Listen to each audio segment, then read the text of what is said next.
I'm dishing with musicians. I'm dishing with musicians. A talk show about history. I'm dishing with musicians. I'm dishing with musicians. Let's take a stroll down music history. Yes, we've made it.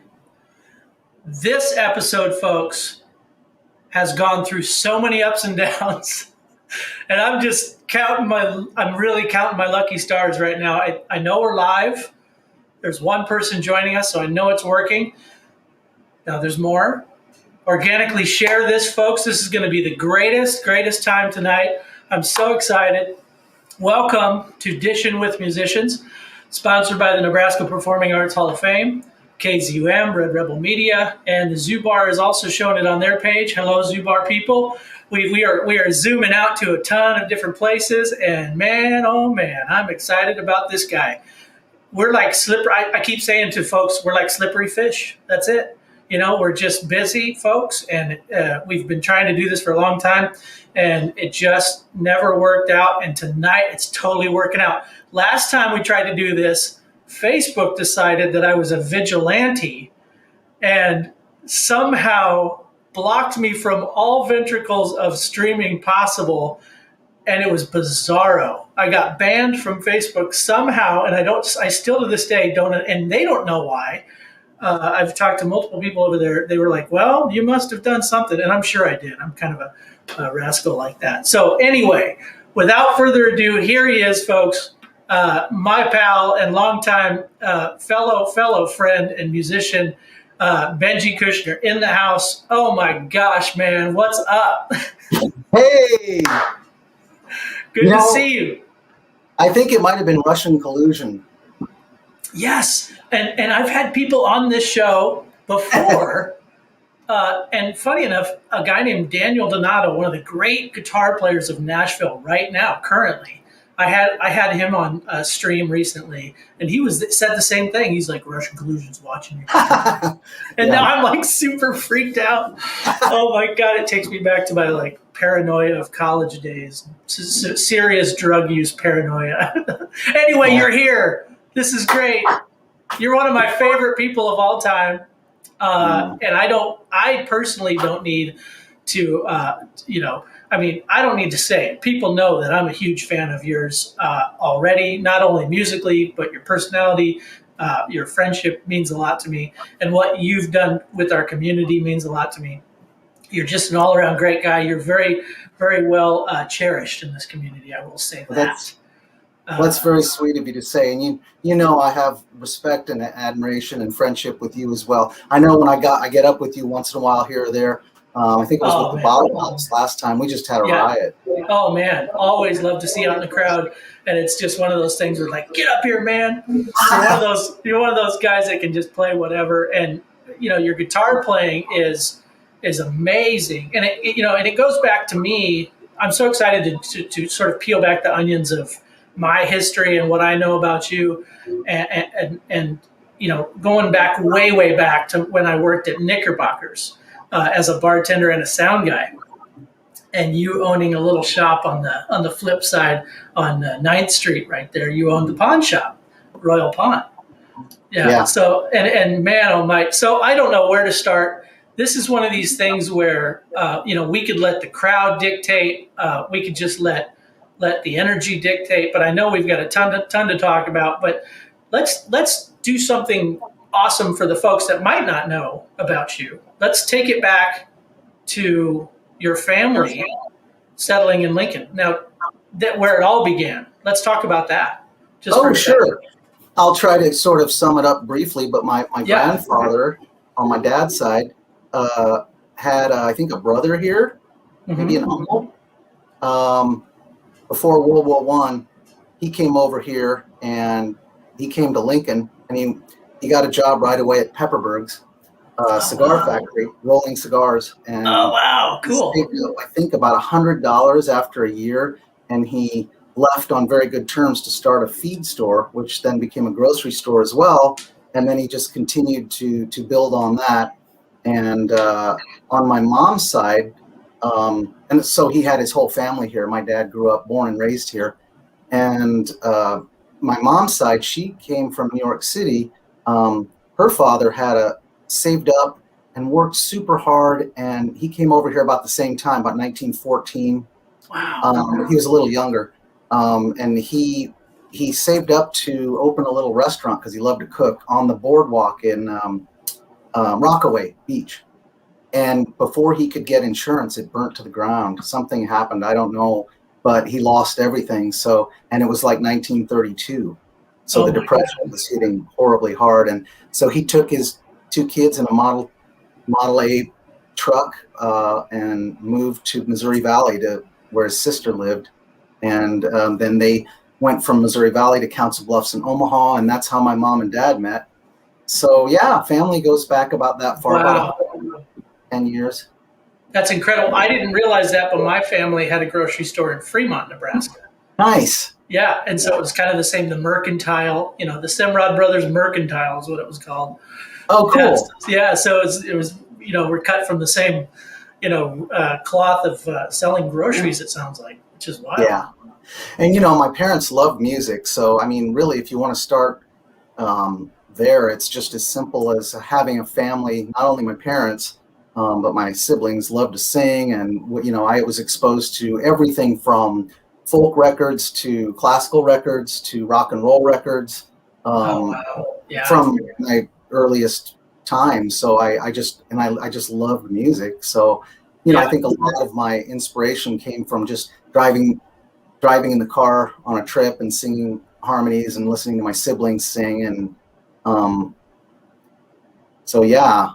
We've talked a little bit about that as well, like some of your favorite records that you used to spin as a kid, and trying to pick out the guitar parts. You and I have had a conversation about that before, about how the lineage of guitar players, like for example, my father, Mike Sr., him learning a guitar part back in the 50s / late 50s, 60s era. They had to listen to records. There was no Spotify, YouTube where you could pause it and slow it down. I mean, it was just wearing out the needle, Yeah. And so, and you talked to me a little bit about that too, how you're just like, used to spin records like crazy. I did. We had an old hi-fi in the living room, and the living room was like this fancy room that we actually never used. So it like, as I grew up, it became my music room. That's where the piano was. No one hardly ever went in there. So I just had this room that I could occupy. But actually, first for me, it was piano completely. I just really?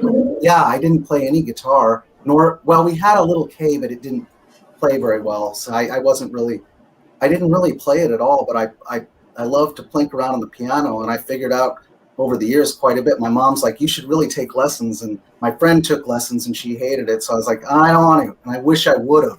Yeah, but I would sound things out, everything from Cacciatore and Saber Dance to, Yellow Submarine. I loved the British rock bands that my sisters listened to. I just thought that stuff was really cool, and it evolved from there. But I did love that stuff in the 60s when I was just a tiny kid. And so the piano was the main thing. I'd spend hours on it. And I still love to play it, but I don't have one at home. But I write sometimes on piano. Then with guitar, I was just really bored. My best friend moved away. We did everything together for years. And when he moved away, I kind of went into a depression because it was just such a hole in my life. And she said, why don't you try taking some guitar lessons? So I did, and they didn't really take. I wasn't really into it. The lesson plan was, it kind of bored me. I really wanted to play drums, so I got a snare drum. It was one of those Vista Light blue snare drums, Ludwig. Oh yeah, those are sweet. From Sound City, and I really wanted to do that, but just the rigors of learning technique just on a snare also didn't really take. I didn't really take to it. I wanted to play a kid. So then I started playing my sister's guitar when I was on a trip to visit her. My siblings are 9, 12, and 14 years older than I. Oh, older than you. Okay. Yeah, I'm the little baby. But I just really took to her acoustic all of a sudden. And I could figure things out like Band on the Run, I remember was one of them. I really wanted to go down, down, down, down, down, down, down, down. Yes. And so I started figuring stuff out just by ear, and then I wanted to take lessons again. And the teacher that I had this time was just like, for me, it was just right. He said, what do you want to learn? What songs do you want to play? And then he'd work on technique through the songs. But, you know, I learned Sweet Home Alabama, Stairway to Heaven. Gosh, what else? I don't know. Riding the Storm Out, probably. I can't recall. Those three come to mind. But some finger style. So then, I just, after maybe a year and a half or 2 years with Bob Popek, he was my wonderful first like real teacher that I latched onto. Wow. And I love him for it.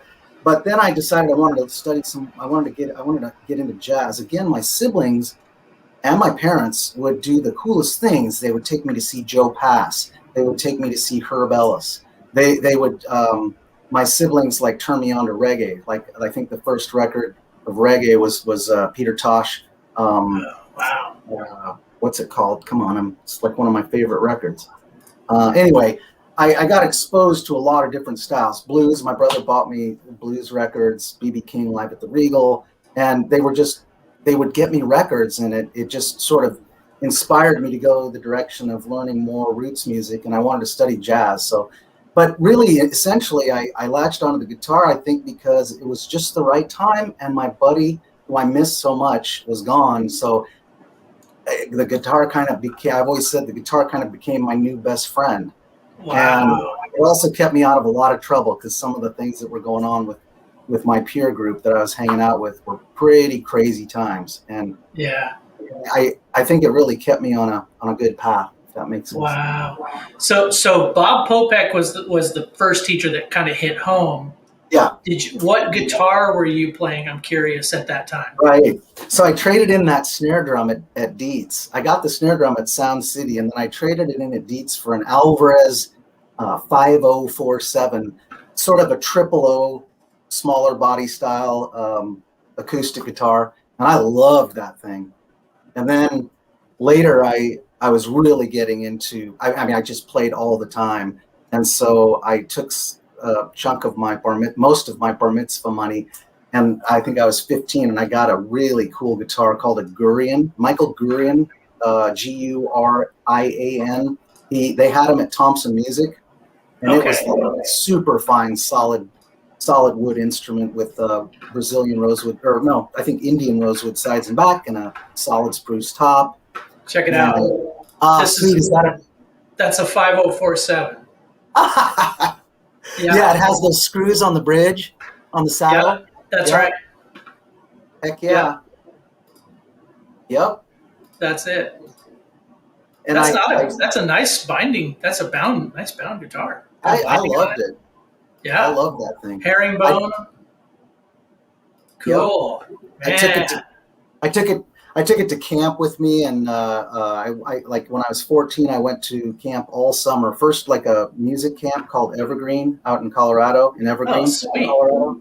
And I wrote, so I'd go play to the trees and imagine that the wind going through them was like them responding. And I still have those. I still know those songs that I wrote when I was just like a year into it. It was a songwriting camp.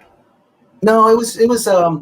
I mean, I guess it could be, but mostly it was like a swing choir camp. Okay. That was jazz choir stuff. Sure. Voice oriented. But I brought my guitar and then I took it to Wisconsin when I went to camp there and wrote songs in the woods. And wow. It was a pretty special time. So you had like ethereal spirit speaking to you early on, I'd say. I sure wanted to, and I sure imagined that I did and felt like I did. Yeah. Man, that is awesome. I'm going to put this up real quick because I can't forget to give a shout out to the Hall of Fame, Nebraska Performing Arts Hall of Fame real quick. I'm with Benji Kushner here, having a great time talking about history, his personal history into Nebraska music history. So if you could help us out, we want to bring more content like this to you people. So even if you can throw $5 or $10 to the Hall of Fame through Venmo or PayPal, please do so. And again, thanks to all of our sponsors. This is super fun. Thank you so much. So that puts us at what age? We're at like 14, 15? I studied from Leroy Critchard here in town, and I really liked him. He was a very soft-spoken but brilliant guitar player, and he taught me a lot. I still have his sheets that he would write out. But then he moved to Portland. He wanted to go to Portland, Oregon for music reasons, and so I had to go to Omaha and study with John Novak. Like every 2 weeks, I'd go up to Omaha and take a lesson. And then I went to college at the University of Wisconsin, and I played in at first the second jazz ensemble, and then the next year I played in the top tier band or whatever. I had a real good audition because I had figured out a nice voicing of "Here's That Rainy Day," which is a song I've always loved. And Les Thimmig, the director, he was like, "Yeah, that sounds good. You can be in the first band."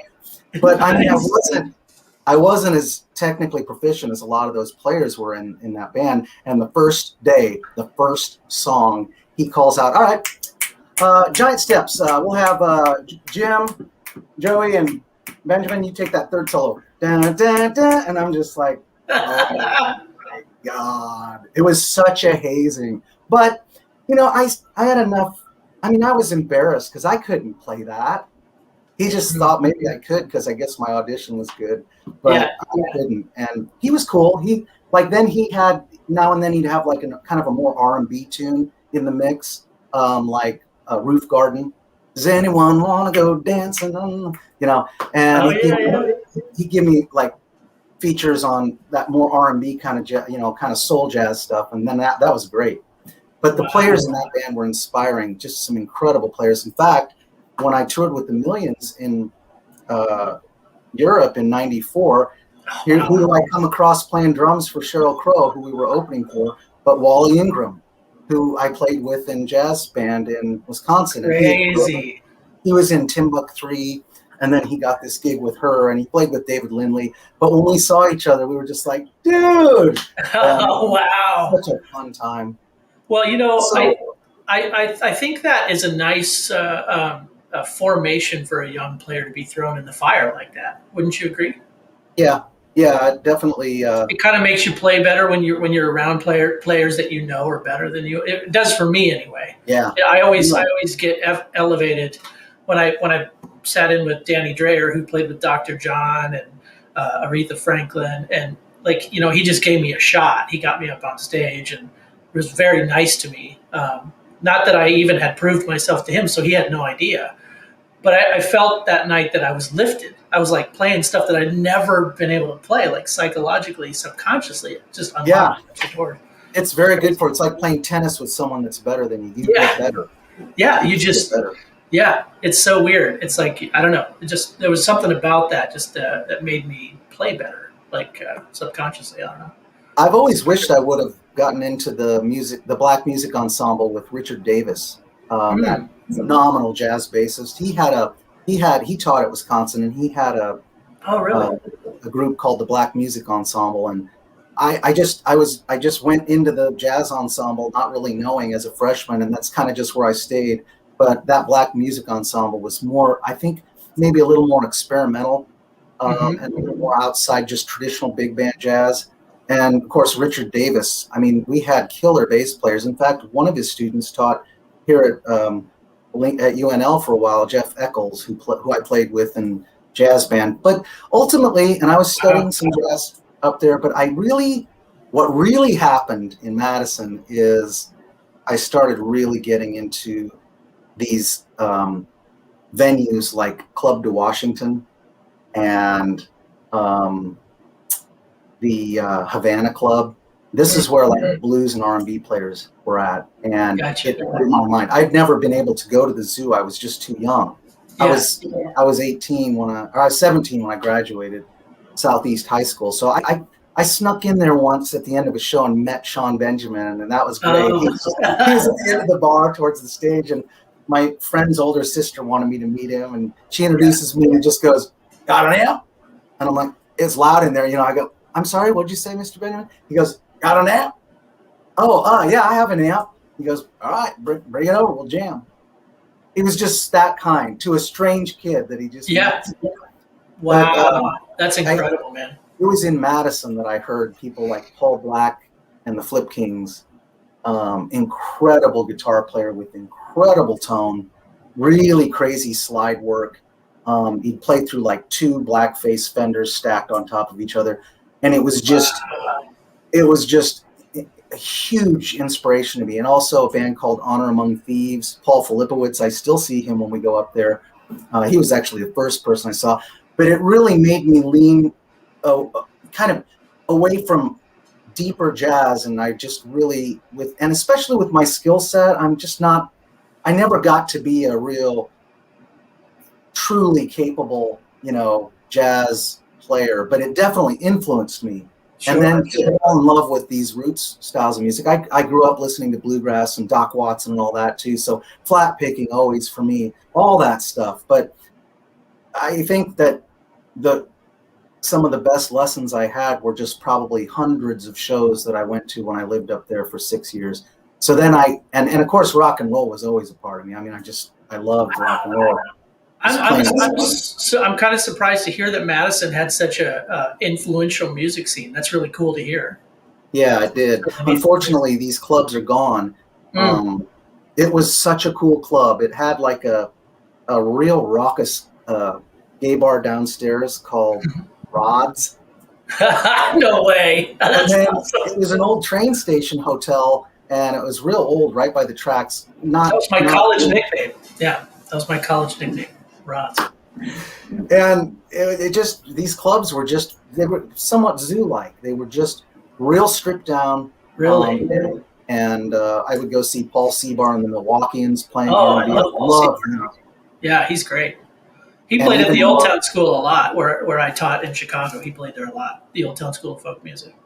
Right on. Killer. But mostly I just played solo gigs at that time. I just play on State Street, or, I remember I played at the Broome Street Theater, and then I had a bunch of, like 6 young women all at once just like wanted to take guitar lessons, and I wanted to teach. So it was a great way to make a little money at, a time like that. You really need to have some money in your pocket. So I taught and I played solo shows.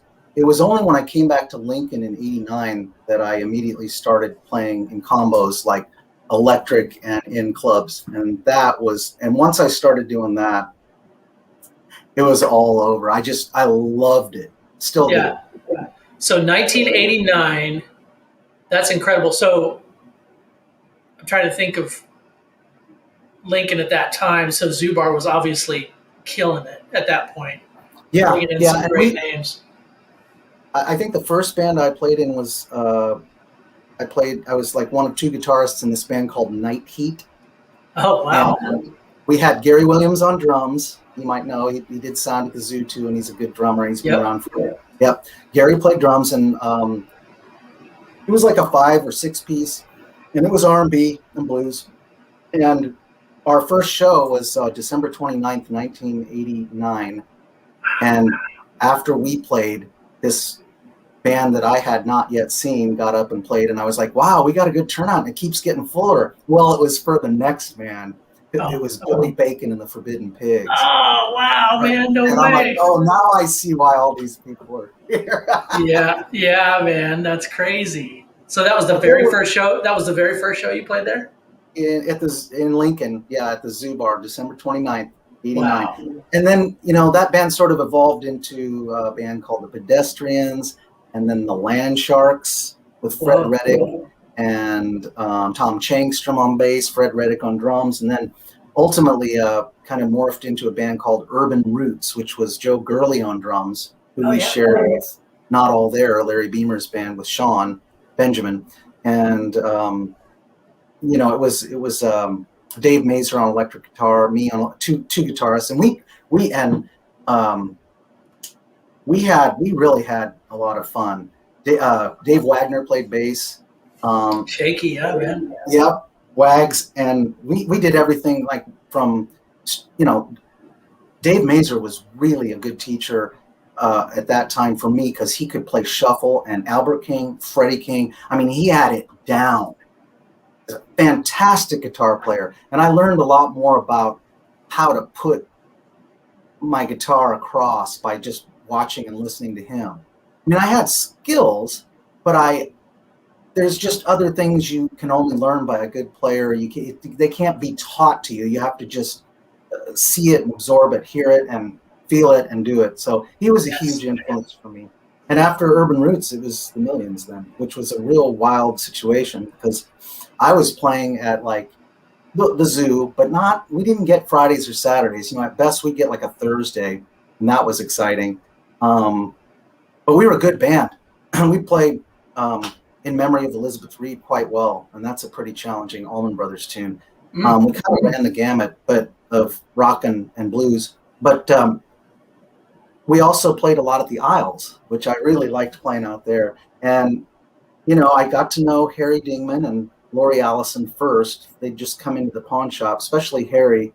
And he invited me over to play once at his house, which is a really funny story because that's when I first saw Karmen, my sweetheart. No That's way. another story. She was painting his bathroom.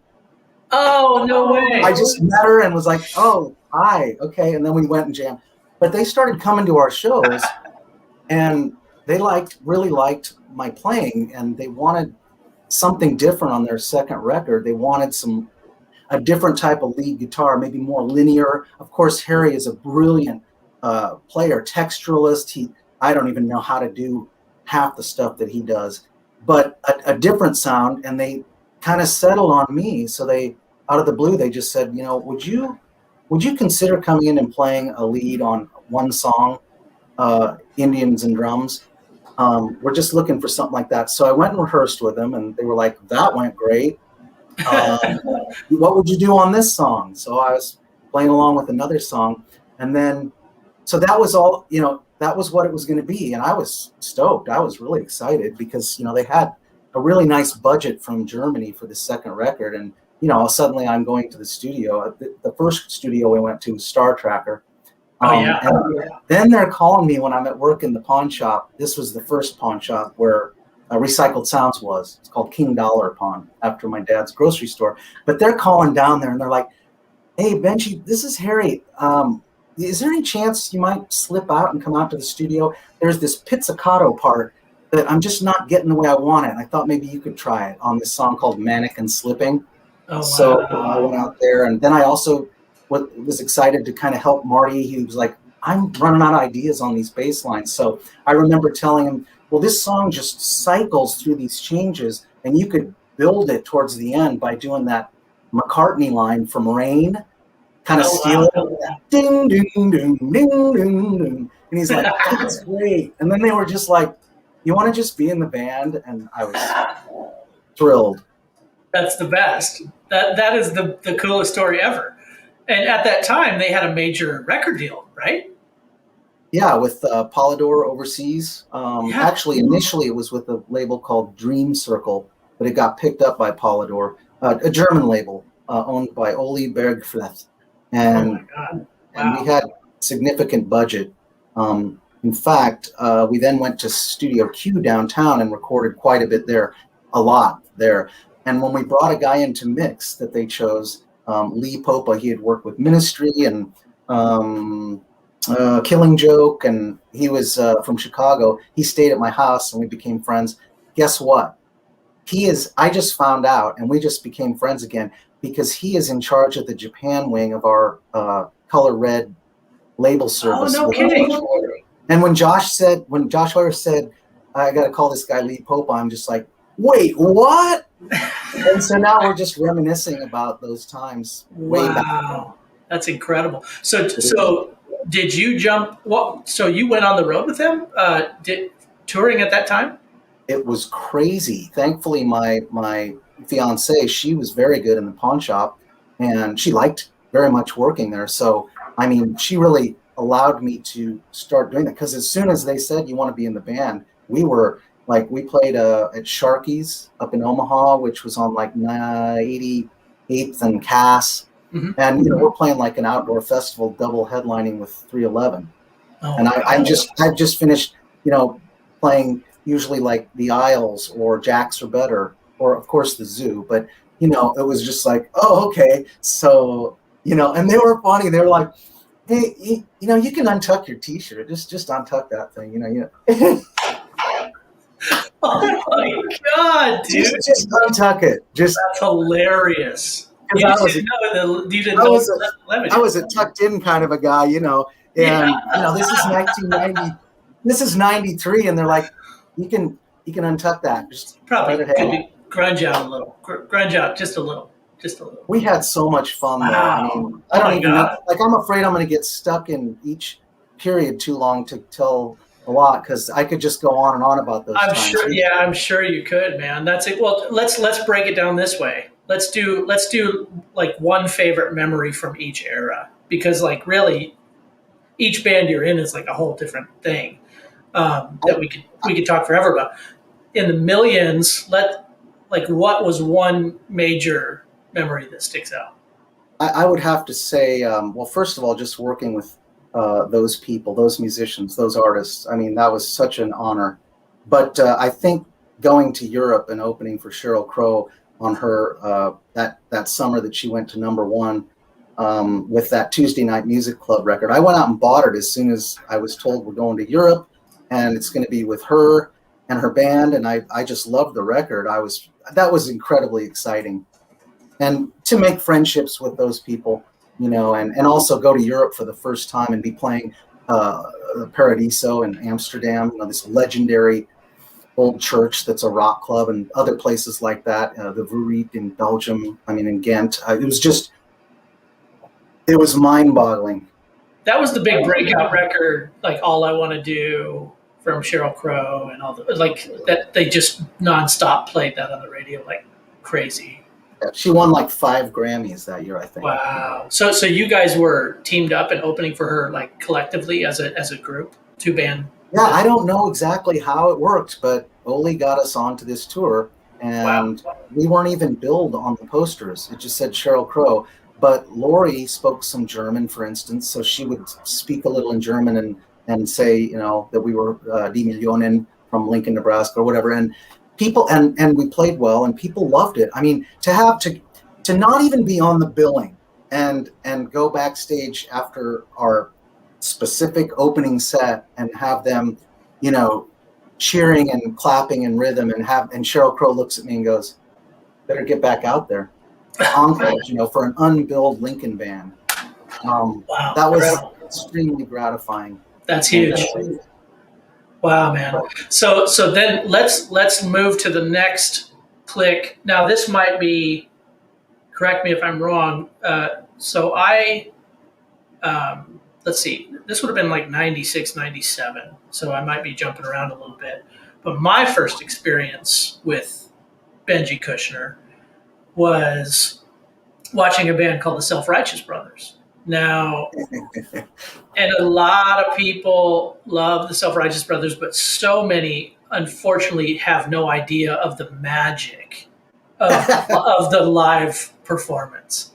When I saw you guys play, now granted, I was just out of high school in 95. Then I went right into the performing arts college because my goal, subconsciously, I didn't even know it until I saw you guys. I realized that that's what I wanted to do. That is the kind of show that I want to put on, where it's about the spectacle, it's about the music, and it's about the content, and the crowd just flipping out. Like, I saw that show with a guy, my best friend Brian Lucas, and Jen and Patty, who brought us to a show, and it just killed me. Just killed me. And we ended up, luckily, going to an after-hours party, and the band was there. and that was the first time we met. And I guarantee you probably don't remember it because it was chaos. It was totally insane. Of course, it was a post-show party and people were having fun. But I just remember thinking like that band is like untouchable, just incredible. Well, Mike Keeling was in the Millions after Marty Amsler left the band. And so I was a big proponent for Mike Keeling. I spoke up when we needed to find a bass player, and I said, Mike Keeling is the guy. I think he kind of felt tit for tat. He's like, well, you want to join our band? Our first 10 songs have to have the words candle knob and mustard trowel in them. Here, come to a rehearsal. And I'm just like, what is it? I didn't even know. I had only seen Mike and Brian. Wait a minute, back up a second. The first, what did you say? The 10 songs have to, who said that, Mike or the band? When Mike and Brian, Yeah. Mike Keeling and Brian Johnson first started getting together, they would just have some drinks and write some songs on a Casio, a little Casio, just having a two-person party. So their first set of songs always had the words candle knob and mustard trowel in them. And I had only seen them once at an open stage at Duffy's when I played a little and they played. I just didn't know. I didn't know what I was getting into. But once we started to rehearse, I was just like, well, these songs they're of course, some of them quite ridiculous, but musically they were really stimulating and interesting. Brian Johnson's a very interesting songwriter. So, and then I got to sort of mix into the arranging and stuff like that. And we just gelled. So they added me into that band. And I still didn't know what I was getting into. That first show we played at Duffy's was absolute bedlam. We wore, at that point we didn't have the soiled tuxedos yet, but we just wore crazy clothes. We drank a bottle of scotch. You know, we claimed to be we are from Scotland, as you know. And, you know, there was just wild drinking even before the show. By the time we get on the show, we had like security, and I had no idea. This just hit me in the face. I'm playing these songs I learned, and it's bedlam. Women are throwing their bras and underwear up at us. Chaos. And just loving it. Chaos. And that was what I experienced. It was like nothing. It was just outrageous. Mike and Brian at that first show rammed heads while they were singing, and Mike was just bleeding from his nose. So he went out that little back door that used to be, by the stage in Duffy's when the stage was on Oak Street side. Yeah. And I'm thinking, we're sunk. We're done. We just lost one of our frontmen. And he's out there trying to get it to stop. And Brian Johnson, or I should say Mr. Righteous, is just like, let's go. Let's keep playing. Because he knows all the words. So he just did all the parts. And we just kept rolling. And just the reaction of people and the fun and the music and like the ability to put on such a crazy show, even when people ram heads. It's like a football game. I'm like, I am in this all the way. Yeah, that was your first experience, man. Yeah, on Valentine's Day, 1995. Oh my! So I caught you guys a year or two later, where you were probably well polished, and at that point it was bedlam like you described, but it was more. To me, it was a show. It was like a well-oiled machine, to where it was like choreographed. It was the dance moves were choreographed. The moments were just nonchalant and beautiful that Mike Keeling and Brian would just pull out. It was like they weren't even thinking about it. They just did it. Yeah, it was sensational. And their comments, their banter in between songs, sometimes they would make me laugh so hard I couldn't start a song. I'm not kidding. I would just my God. Destroyed. Wow, man. What a joy. What an absolute. And can I ask, just from a historical standpoint, was there ever like talk of like albums coming out, or was there ever interest in like from labels, like, because the band itself was killer. I'm just amazed that it didn't blossom into something larger. I worked pretty hard on that. Mainly, we wanted booking support. We wanted a booking agency, and I think the best. Well, we had Mark Winan out of Kearney, but we wanted something more national. And I was really working hard on Hello booking out of Twin Cities. And I really enjoyed my whole experience getting to meet with them and talk with them. And they came to see us at Lee's in Minneapolis.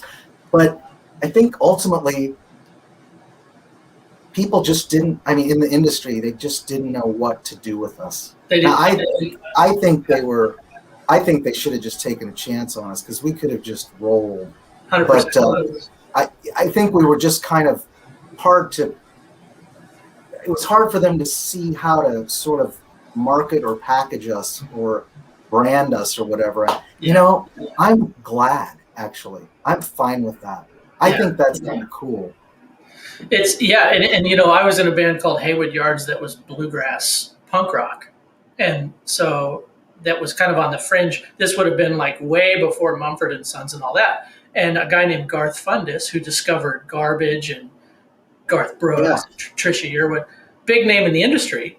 I sent my stuff to him, and because my dad had a connection, they played in the same band together. He said to me, "I just don't understand it. I don't know how to market it." Same thing as that you just said. I just don't know how to sell it. And lo and behold, like 2 years later, Mumford and Son hits, and it's like rock and bluegrass just got together, and that's exactly our sound. It's just timing, and sometimes that's okay. It just will forever live in this bubble of memories that's just beautiful. That's crazy. I remember they said after the show, I was kind of surprised they took so much of their clothing off. And we were just like, we're definitely not probably going to match up well if that's what you're saying about this band, because at the end of the night, we may end up in our underwear, if not totally naked. And that's how we roll. Once we all ended up totally naked for a case of beer. Wow. Thrown up onto the stage. Oh my God. That was pretty nuts. It does not surprise me one bit. It doesn't surprise me at all. I'm telling you, that was so that takes us to, you tell me, because I don't want to miss anything. Real quick aside, I decided to move to Los Angeles, to Hollywood, because I had made friends with the guy who used to come through town, and he would just buy a lot of vintage or cool gear, mostly vintage gear, at my pawn shop, and he loved the prices because he's going to go out there to LA. Prices were different out there, and he really liked my style, so he hired me to manage this huge, beautiful, killer rock and roll shop in LA. And I took him up on it, and it was an amazing experience. So I moved to LA in April of '96, and the hours were great. I met so many interesting musicians, and I learned so much about gear. It was his shop was just packed with gear. Pedals, just massive numbers of pedals. I learned so much about gear, and I did play out there. I'm my co-manager at this shop is called Black Market Music on North La Cienega Boulevard between Santa Monica and Melrose, sort of in that Iraqi rug district. A lot of rug shops, but a huge killer store, and how fun to manage it with a guy named Damon Fox, who just is a total LA, born and raised in Hollywood, and knew everybody, and was super kind to me, as he is to everyone. Very talented. Michael Lockwood worked there. He's now the father of Elvis's twin grandkids. That's hard to say. He's the father of Elvis's twin grandchildren. Really? Oh, that's interesting. And he was like the music director for a lot of well-known people. I think he worked with Amy Mann. And, she's great. I love her.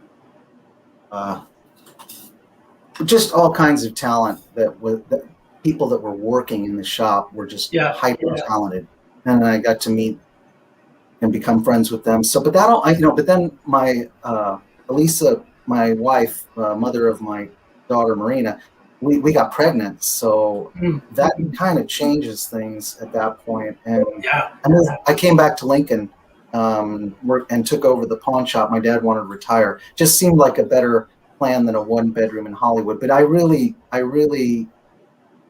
loved it out there. Marina was born out there, but then we came back. So then I joined the Self-Righteous Brothers again back in Lincoln, and that's probably when maybe you saw us. Yeah.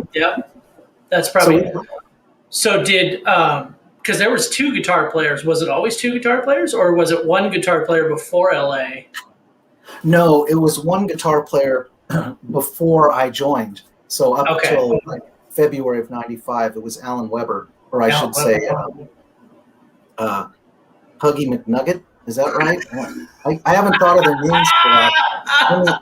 No, Ronnie McDonald. I'm sorry, Ronnie McDonald. Ronnie McDonald. And Alan Weber's one of my favorite people too. He's incredible. Great guy. Oh, he was so he played alone guitar with them, and then when they added me, there was him and I.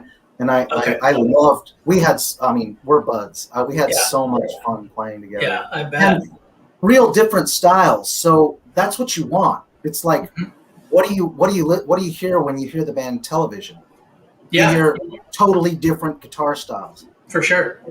Okay. Yeah. So Man, that's an incredible record. I just love that record. But wow, incredible stuff.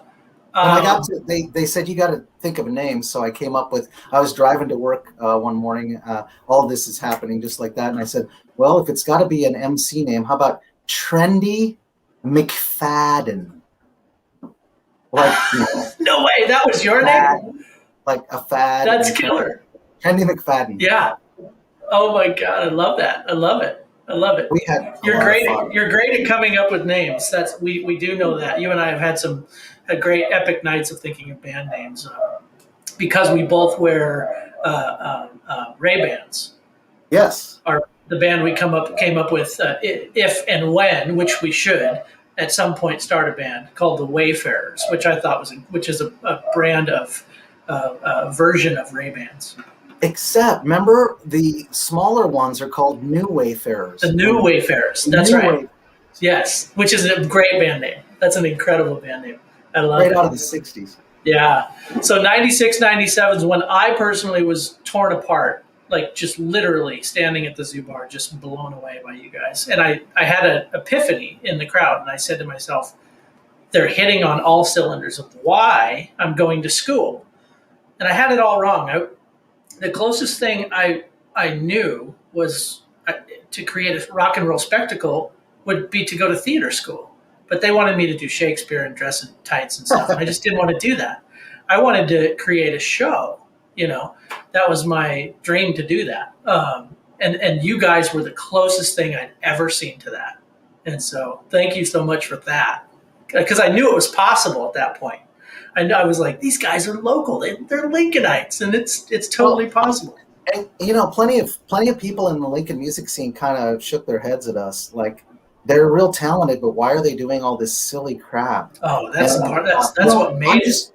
I'm just being honest. There were people that were like, but the turnout told us otherwise. Like our turnout. You guys would sell out like 4 nights in a row.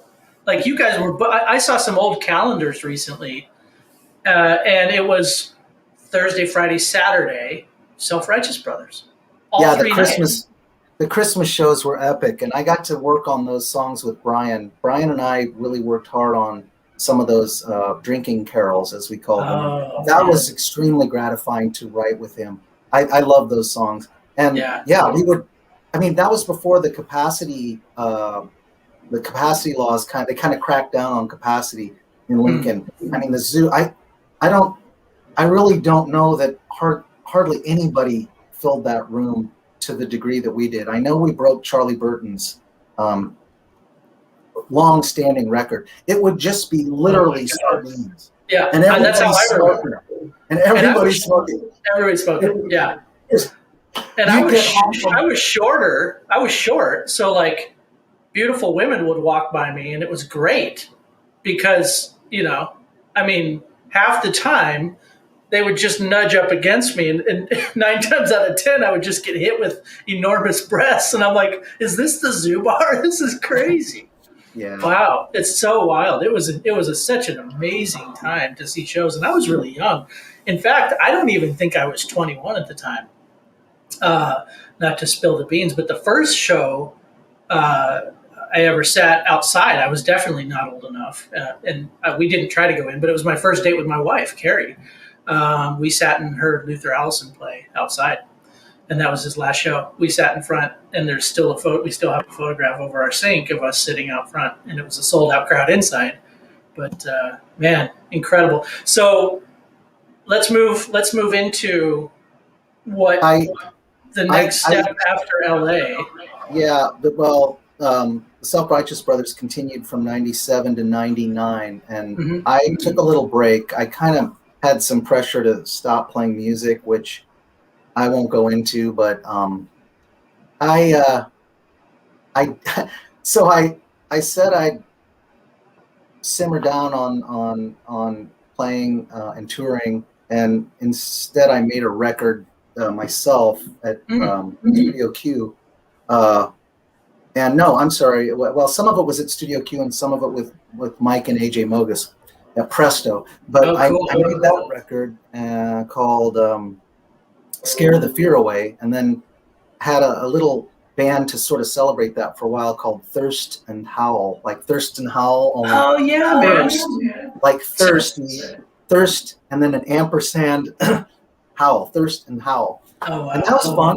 That was Ted Alicio, Mike Keeling, Lori Allison sang some of the time with me in that, and Tom Harville. It was fun. We did that, and after that I played with Case Moranville. Now we're getting into like 2002. I again stopped playing because they couldn't tour, and it had a sort of a life, and it ended that Thirst and Howl. And so I had a young guy named Case Moranville who actually owned this house before us. We found out later, but he came into the pawn shop and he's just like, I really think you should be playing these songs of yours, and I'd like to do it with you. So we started to play. We'd do like a duo, and then it expanded briefly into a band, and then that didn't really work out. So that was a kind of a difficult time, say between July and October of 2003. I wasn't doing anything, and I mean, I missed it. So then here in late October, I get this call from Charlie Johnson. Yes. And he's just like, I think you could play rockabilly, and we need a guitar player. Wow. Would you play guitar with us? And you had never played rockabilly before that? Now, only a couple songs here and there, but I mean, I listened to it. I didn't mention, but when I was a kid, like between the ages of 5 and 8, when I put Jerry Lee Lewis on, I know that's rock and roll versus rockabilly perhaps, but when I would put like Great Balls of Fire on the turntable, I would literally just fall on the ground convulsing in this ecstatic state of rock and roll joy. So I had it in me, and I had played some songs in a very early band out of high school, some rockabilly, but mostly no. I had almost no experience. And so I told them, look, you're all friends of mine. I don't know if this will work out. I really don't know what you'll think of me, but I'll give it a try. And you have to promise and be honest with me. If it's not quite there, or it's not quite what you're looking for, or it isn't working, just tell me. But promise me we'll remain friends. But when we got together to rehearse in my pawn shop basement the first time, and it was all over. It was total chemistry. And Charlie, taught me a lot of things as far as ways to play rockabilly guitar that are sort of signature to that style that I wouldn't have known. My jazz chops came in handy on that swing stuff. That's for sure. But there's other stuff that because rockabilly is obviously this union of country and R&B, this crossroads. It's amazing. You'll have the more sort of hill country side of it where it's really I don't want to use the wrong word. Just unconventional. How about that?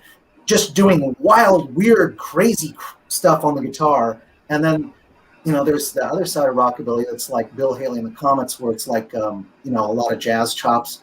So I love that crossroads between wacky, weird, whatever I want to do, and actual bop type leads, if that makes any sense. But Charlie was hugely helpful to show me certain ways to play that were more signature to that style. And Gerardo wrote songs that he sounded like he just picked them out of the air from 1956. It was just like, huh.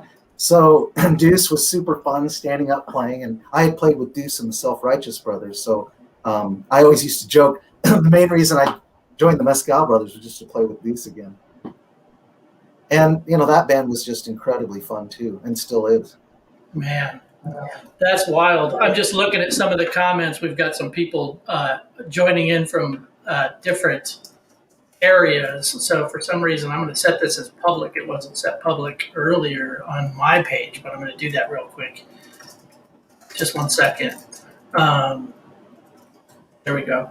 So yeah, make sure to share this around and comment in. We should be able to see comments as they come in. So this is awesome stuff. So remind me, so I don't know if you know this, but my father saw, and I need to get to the bottom of this someday with him. There was and I think that he saw the original version of the Mezcal Brothers. I think it was when Tony was in the band. There they come. There's a lot of comments coming in now. Wow, cool. Michelle Hodges from Oklahoma is tuning in. That's awesome. Great. And Brian Keeling's listening. Hi, Brian. We've been talking all night about you, brother.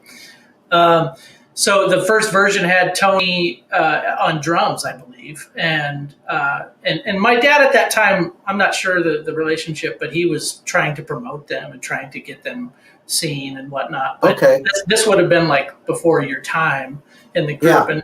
Yeah. And there was a few different versions before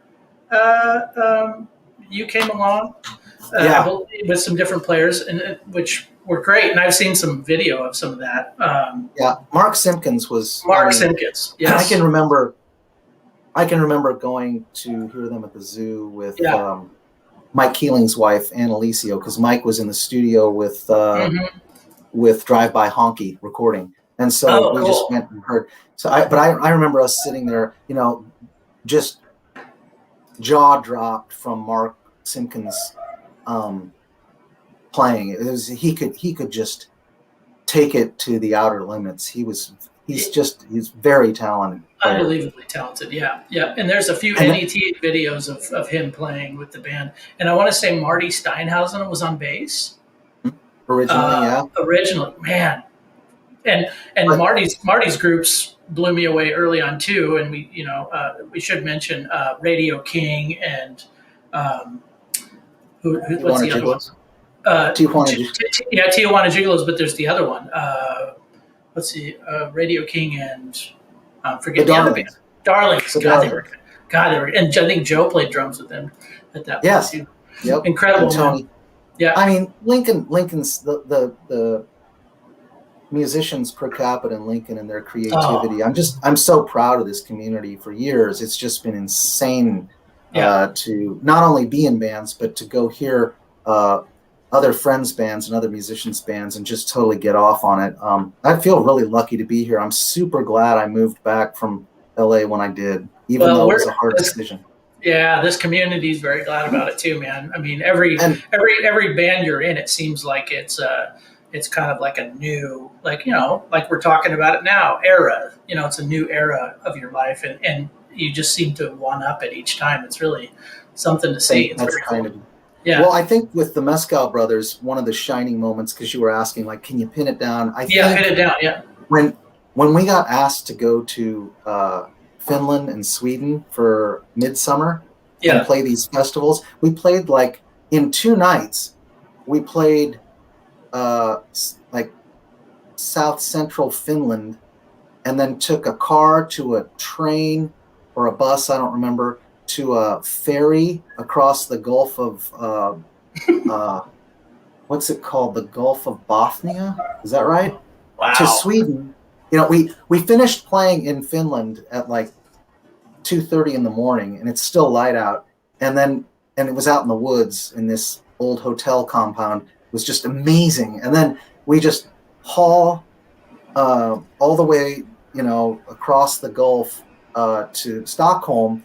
And we get picked up and go up north till about 10 p.m. at night to get to this Enviken festival the next night of Midsummer, and just get out of the vehicle, spray down with bug spray. Because who booked that?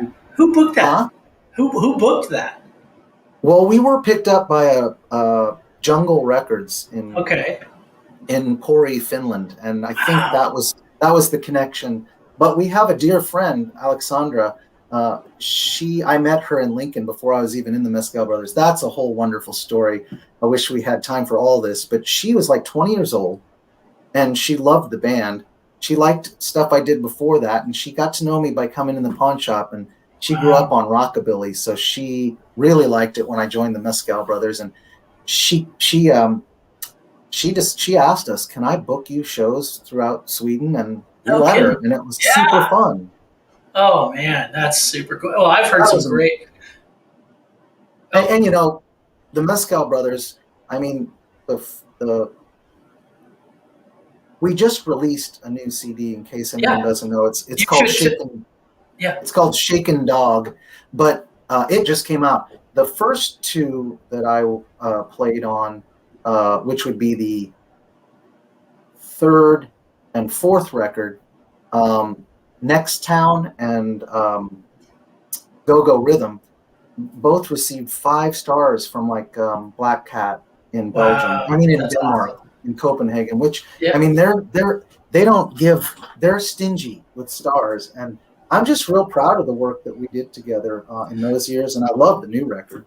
So real quick, the new record was done on vinyl, and Charlie had some magic with that. Was it done? I want to say like there was a limited pressing of vinyl. It's kind of a souvenir piece. The vinyl. Yeah.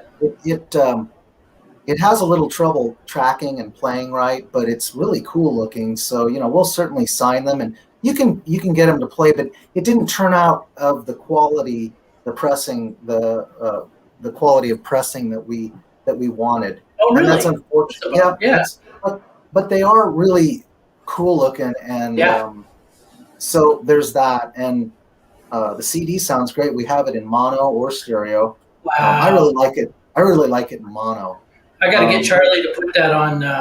It's not on Spotify at the moment, so we'll have to get him to do that, because I'm sure lots of people out there listening probably want to check it out. Where can they go to hear it? Is there anywhere online they can go to hear it? I'm not positive on that. I think Bandcamp, maybe. Yeah, maybe anybody out there, get a hold of me, and I'll get that information from Charlie, and we can share that. Yeah, I think it's on Bandcamp. Yeah, Go Go Rhythm's on Spotify though, and that's a great album, unbelievable. We have some special guests on it that are really exciting. I mean, Dave Gonzalez played on it. Oh, no way! Record.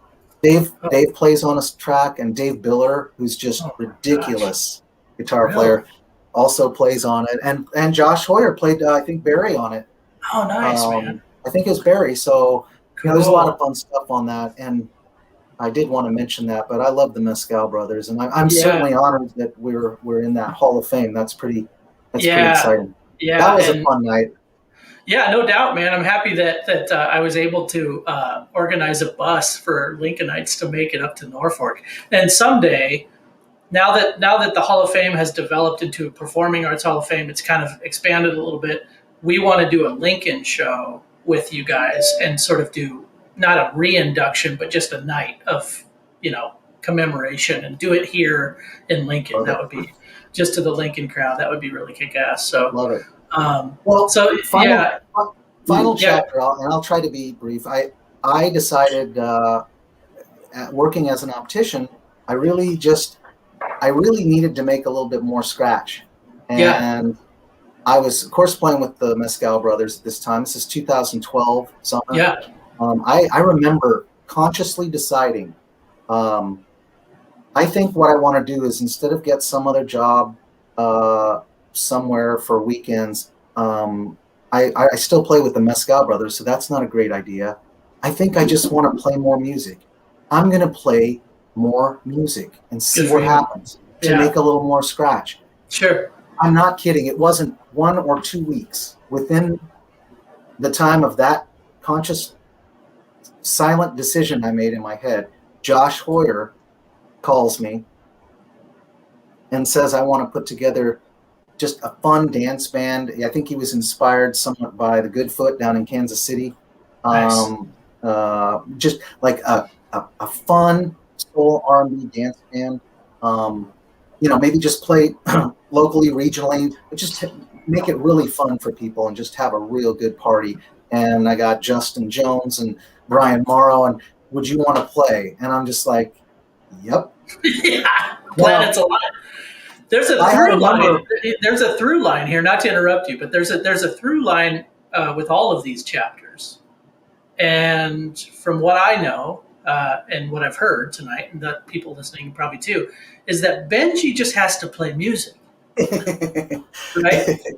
Yeah, that's it. That's what you're wired to do. I loved my job as an optician, but music literally just took me out of it because I got so busy with it. Heartland Optical is an awesome place, and they worked with me. They totally supported my music, but it finally just got to a point in like 2015 where they're like, we had to restaff. You're gone all the time. Oh, right on. Yeah. So then it was just full-time music. Full-time music just sort of found me. But it is interesting that Josh called me right when I decided, within a week or two of that decision, to seek out more gigs and find some more music to play to see if I could, make life a little easier month to month.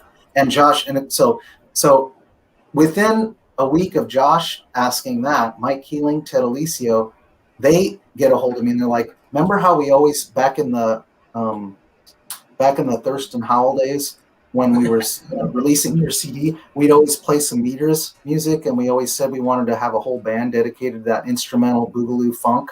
Well, we want to do it now. The time is now. And I'm like, oh my God, this also happened like within 2 weeks of that decision in my head. So I, of course, wanted to do that too. And Andy Fairburn, rest his soul, he came up with the name the Wondermonds. Oh, nice, man. Did he come up with that? I didn't know that. Yeah. That's sweet. Yep. He it's from the football player that we loved back in the 70s, wonderful, terrific Mon. So Andy grabbed that name out of the sky, and we loved it. So suddenly we miss Andy. What a beautiful soul he was, man. And now that pandemic is sort of starting to shed its, ugliness, we hope to do a commemorative local show for him. That's in the works. So I look forward to that. Yeah, man, me too. So Andy gave us that name, and so essentially from that late July, early August decision in my head to play more music, within about 3 weeks, I was starting to plan rehearsals for obviously Josh's band and the Wondermonds, two new, totally different bands, along with the Mezcal Brothers. So that was just a trip. Well, the Mezcal Brothers were kind of not stuck to the once a month thing, but it kind of got that way. I mean, they were doing the once a month at the Zoo Bar, and they had their night. I know how that feels, where you just kind of want to go and do more. There's nothing wrong with that. But man, and the stuff you've done with Josh has been incredible. So tell us. I'm sure you could. Again, we could talk for an hour or two just about that. But look, when we met upstairs at the Zoo Bar way back in the fall of 2012, getting ready for our first show, which was like the end of 2012, like the last few days, December 29th, I think, 2012. Cool. When we got up there in the rehearsal space and Josh started showing us these songs, I was blown away.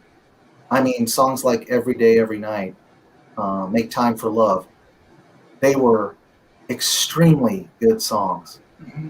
And one more fun thing, when he asked me to join his band, I knew my answer was going to be yes, because, there's a lot of reasons you might join a band, but when your girlfriend is crazy about Josh Hoyer's voice, it's probably a pretty good move to if he asks you to join his band, you're probably not going to have too much friction for joining that band and being gone for touring. So that's funny. She was crazy about his voice in Son of 76, and so, but yeah, when he started showing us these songs, I was just floored.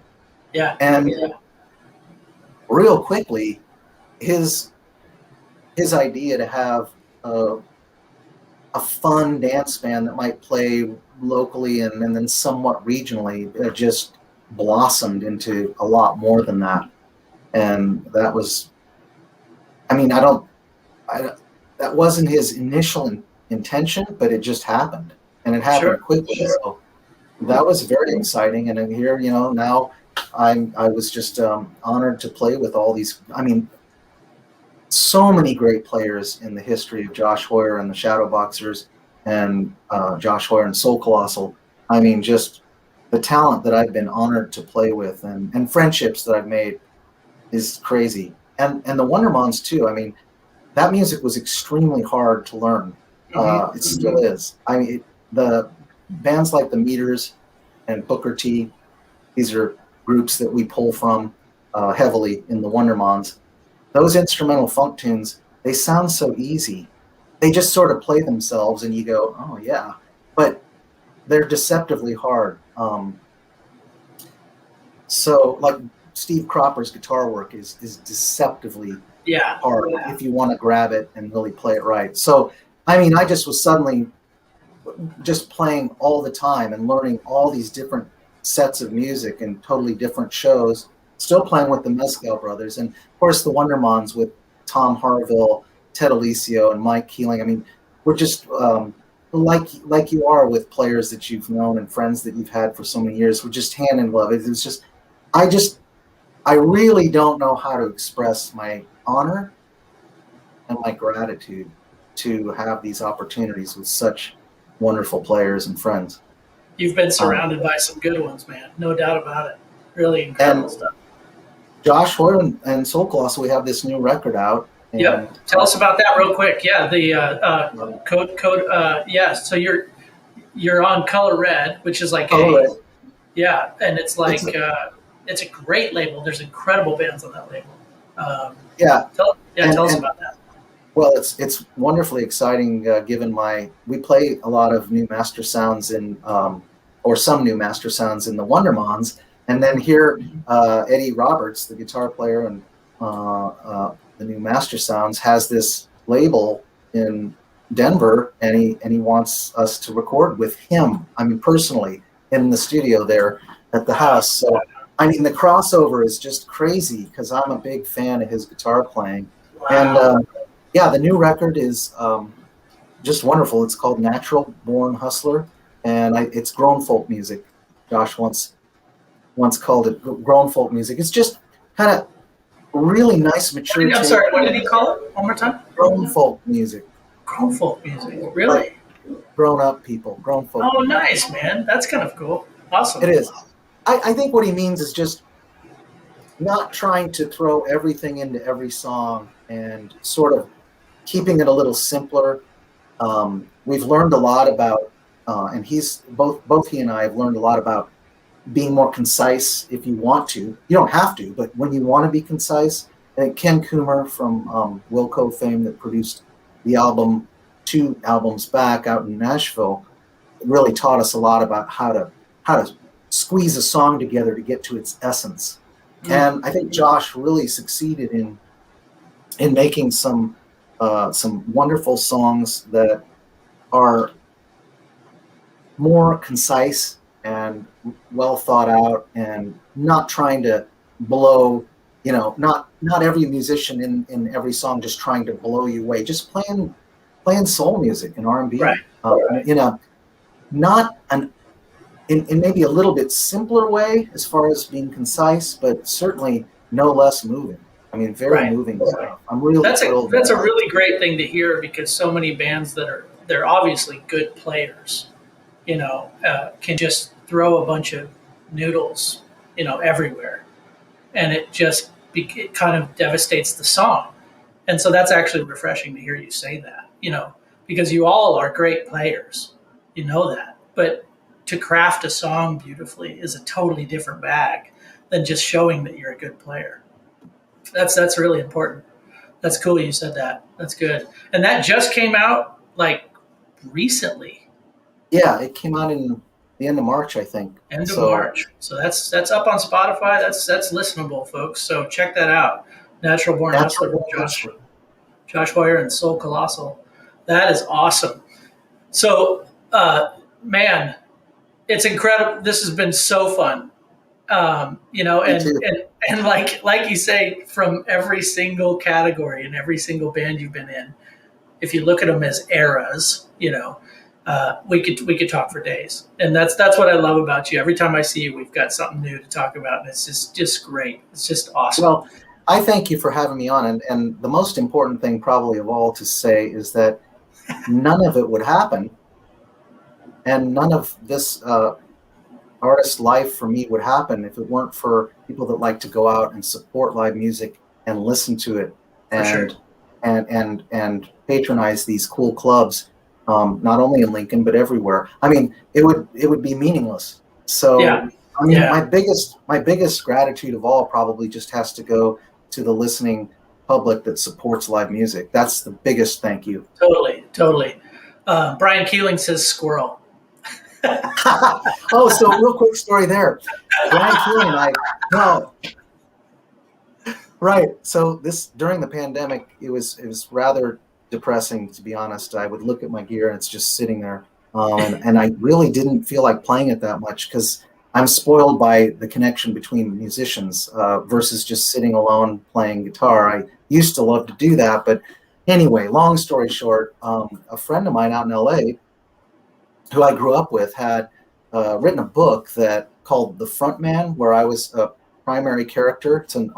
It's a fantasy autobiography. Yes. And it was pretty well received. Yeah. So he had some young producers that wanted to shop it as a mini series, or I mean, as some sort of series, and like a Netflix series, kind of, yeah. So Ron wanted to know if I would. So the book is about him, but the fantasy part is that even though he's going to go down this road of being a doctor, he's really secretly drawn to being a frontman and singing. And the book's pretty funny in that regard. So and pretty cool. So it is fantasy and autobiographical. Some parts about me are totally fantastic because I can't really talk about them on. I mean, he makes me out to kind of a dirty dog, but I wasn't. Those are fantastic parts of his book, but it's hilarious. That's awesome.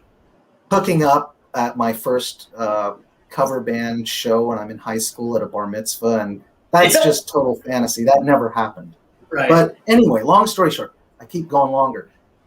He asked me to write a song for that, and he had real specific parameters because the song actually occurs in the story. The song is killer. You sent it to me. It's great. It's really good. Thank you. I essentially was stumped for a long time, and it was go time. It was like the night I was supposed to meet with them on Zoom, and the producers out in LA and Ron, and I didn't have a song. I was just going to tell them it just hasn't hit me. But then Karmen, my sweetheart, she's just like, get out on the patio and write the freaking song. And I was just like, okay. So I recycled an old song that I still like in its original form, but it seemed perfect for this because of the way it works, and it could be there's a cycling part of it that could work right in the story, and it worked, and so they loved it. They just loved it, and one of the producer's uncles is his mentor. He produced "Stop Making Sense" by the Talking Heads. Oh wow! And man. For him to say he's real hard on his nephew too about everything when he brings a little script to him or something. But he just said that song is perfect. So I mean, for him to say that, it is. It's good. It's I was very impressed by that. It's great. The reason it's good is that I had Brian Keeling playing drums. So not to be confused with Mike Keeling, who's from the Wondermonds and the Millions. Brian Keeling, I've gotten to know since he moved here to Lincoln in like 2015, 16? Great, and a great drummer in his own right. Played with Shooter Jennings and Fuel and all these great killer bands. Like his track record's impressive. Great drummer. Oh, exceptional. And he followed that song just like perfectly. And he was in our pod, he and Hannah were two people that we, were in contact with during this scary quarantine time, and we just decided we needed that. All of us did, and it was fun. So we developed quite a rapport of playing. He can read my ideas pretty well and knows what to do, and he was invaluable on that song. His pulse and pocket is just rocking and solid, and he also had some good ideas just in terms of, ways to deliver the drums on that song that were entirely his own. So I'm again grateful for the people that want to work with me. Yeah, man. Yeah, and you could definitely tell. And one thing before we go, and I know this is kind of out of left field, and this was the original idea for the show, is it was conceptualized during the pandemic as something that my wife loves the Food Network and constantly watches shows on the Food Network and the Cooking Channel. And so many great people were cooking during the pandemic, and showing online their food dishes and everything. And you, one of those people, you and your lovely gal Karmen, make some incredible food together. So I would be silly not to mention it. Well, and if you want to go get her, you should drag her on the live stream right now, and we should say hello. Let me be perfectly clear. She and I don't cook together. Okay. I might assist her a little bit, but so does she cook for you? She cooks. She cooks. Oh, she cooks. Okay. If I don't get too annoying with the way I slice or what have you, she may let me help. But she really is amazing in the kitchen with her dishes. She Carmenizes all kinds of different recipes to make them kind of wrong. Yeah. Does she want to say hi? Does she want to say hi right now? Go get her. She's wrong. Go pull her on here. People out there, comment in. Who wants to say hi to Karmen? I want to say hi to Karmen. She's a beautiful soul. I love her. This has been fun, hasn't it, folks? Give us a thumbs up on the chat and let us know that you're listening. This has been very cool. And don't forget to throw a few bucks to the Hall of Fame, PayPal or Venmo. Did you get her? Oh, yeah, I think so. She's coming. She's coming. Sweet. No, seriously, her dishes this through the pandemic. There she is. Slithering. The slithering Karmen. What's up, girl? Hi, I was just putting dishes away from cooking. Cooking with Karmen and Benji. This is welcome to Dishin with Musicians. We've been dishing all night long, and in our own way, and talking about your amazing cooking. She made like a cauliflower coconut milk soup most recently that was just killer. Oh my. Wow. Thank you. I think you need to take place in our my local idea for charity, and maybe for KZUM. I want to do a fundraiser where it's like a Top Chef competition.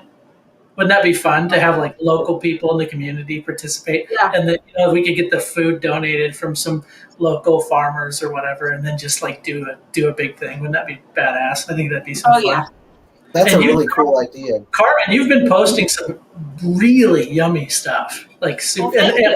And if I'm not mistaken, my memory, are you guys on the Cooking for the Pandemic group? Is that where? Yes. Yeah, that's where I've seen some of your stuff. Yeah. Wait, eating through the pandemic? Eating through this. Is that what it is? Eating through the pandemic, yeah. Actually started by my ex-wife. Yeah, it started by his ex-wife, and I was invited on the post. page. Elisa. Yeah, that's pretty cool. Yeah, man, and it's such a great group on Facebook, and now it's blossomed to just thousands of people. It's really something else.